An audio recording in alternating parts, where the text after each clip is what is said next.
হত্যাকারীদের বিচার অবশ্যই দ্রুত দৃশ্যমান করতে হবে। দিল্লিতে বসে দিল্লির তাবেদার শেখ হাসিনা এই বাংলাদেশকে আবার উস্কানি দিয়ে ভারতের সেবাদেশে পরিণত করার ষড়যন্ত্র করছে। 2000 ছাত্র জনতার জীবন, হাজার হাজার মানুষের রক্ত, 17-18 বছরের মানুষকে ফাঁসি, অত্যাচার, জুলুম, রিমান্ড, গ্রেফতার দিয়ে আরে বলবো 20 বছরকে নির্বাচন করেছেন, সেই সংগ্রাম আমরা ব্যর্থ হতে দেব না।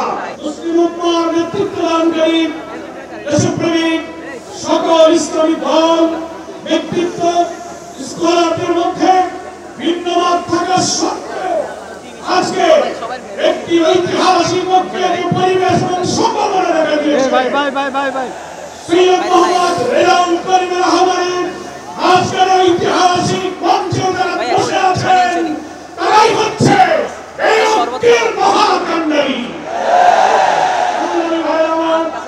আজকে নেতৃবৃন্দের উপস্থিতি এবং বীর সাহেবের সংগ্রামী ভূমিকায় তিনি আজকে নতুন ইতিহাসের ফুসকাহার ইতিহাসে তার নাম সংরক্ষণে রাখা থাকবে।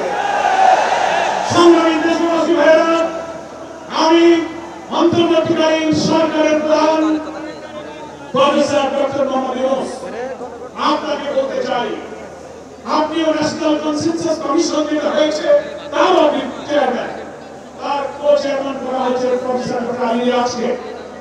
আর নির্বাচন কমিশনের প্রধানকে আমি বলতে চাই, আজকের এই সমাবেশ থেকে, এই জনসমুদ্র থেকে এই বার্তা যদি আপনারা বুঝতে ভুল করেন, পিওর পদ্ধতি ছাড়া নির্বাচন বাংলার মানুষ গ্রহণ করবে না। আমি প্রধান উপদেষ্টা নির্বাচন কমিশনার সকলকে বলবো, আপনি জাতির উদ্দেশ্যে নিরপেক্ষ থাকার অঙ্গীকার করেছেন, আপনার অঙ্গীকারের প্রতি আপনি সাবধান থাকবেন। আপনার কোন কোন ভূমিকায় জাতির মধ্যে কিন্তু সংশয় তৈরি হয়েছে। পরিষ্কার বলতে চাই, আপনি সজাগ থাকবেন। আমরা কোন আমাদের জন্য কোন দলের জন্য বক্তব্য দিতে চাই না।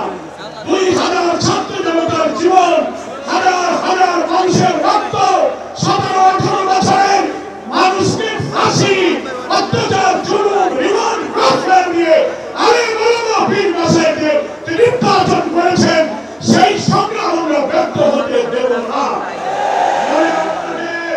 অবশ্যই জাতির যে দাবি হয়েছে নির্বাচনের লেভেলকে আপনাকে আপনি জাতির কাছে জাতির উদ্দেশ্যে ভাষণ একটা কথা বলবেন, হেড অফ দি গভর্নমেন্ট একটা কথা বলবেন, রাষ্ট্রীয় টেলিভিশনে একটা কথা বলবেন, কোন একটা দলের কাছে আলোচনায় গিয়ে সে কথা আপনি ভুলে যাবেন, এটা নিরপেক্ষতা ভঙ্গ হয়েছে।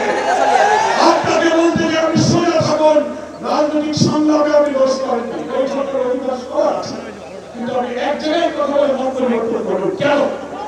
আপনাকে জাতির সামনে আসতে হবে, সকল দলের সাথে বসে আপনি বলবেন, ভাই আমাদের এই অসুবিধা, আসলে আমরা সবাই মিলে আমরা রাজি আছি, কিন্তু আপনার এই ভূমিকায় প্রশ্ন তৈরি হয়েছে, আগামী 8-10 মাস পরে যদি নির্বাচন হয় আপনি সোজা থাকবেন কিনা? আপনাকে এই 8 মাসে নিরপেক্ষতার প্রমাণ আপনাকে দিতে হবে। আপনাকে নির্বাচনের আগে যে শর্ত, মানবতা বিরোধী গণহত্যাকারীদের বিচার অবশ্যই দ্রুত দৃশ্যমান করতে হবে। দিল্লিতে বসে দিল্লির তাবেদার শেখ হাসিনা এই বাংলাদেশকে আবার উস্কানি দিয়ে ভারতের সেবাদেশে পরিণত করার ষড়যন্ত্র করছে। অবিলম্বে নির্বাচনের আগে এই বিচার আমরা দৃশ্যমান দেখতে চাই। সংস্কারের ব্যাপারে অনেকে দ্বিধা দিচ্ছেন, ইলেকশন সংস্কার একসাথে হবে, ক্ষমতায় নিয়ে করবো, কিভাবে বুঝছেন যে ক্ষমতায় যাবে? জনগণের ভোট আপনি বাধ্য করে ক্ষমতায় যাবে। রাজনৈতিক সাংবিধানিক সরকারের যে কাঠামো তৈরি হয়েছে বাংলাদেশে, এই কাঠামো তছনছ করে দিয়ে নতুন বাংলাদেশের নতুন বন্দোবস্ত কাঠামোর জন্য অবশ্যই মৌলিক সংস্কার প্রয়োজন।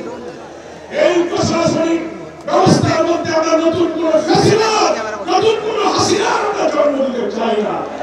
এই সংস্কার আমাদেরকে করতে হবে।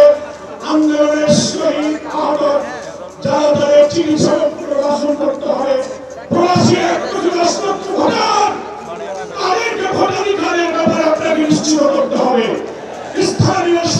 নির্বাচন আগে দিতে হবে। জুলাই সনদ ঘোষণাপত্র অবশ্যই জুলাই বিপ্লবের বার্ষিকী আমরা 1 তারিখ থেকে আগে অবস্থা পালন করবো। এর মধ্যেই জুলাই সনদ এবং জুলাই ঘোষণাপত্র আপনাকে বাস্তবায়ন করতে হবে। সংগ্রামী দেশবাসী, বাংলাদেশ জামাত ইসলামীর সন্ধানে আমি ডক্টর শফিকুর রহমান, তিনি পীর সাহেব চৌধুরীকে এবং আপনাদের সহ সকল দেশবাসীকে জামাত ইসলামীর পক্ষ থেকে সালাম এবং শুভেচ্ছা জানিয়েছেন।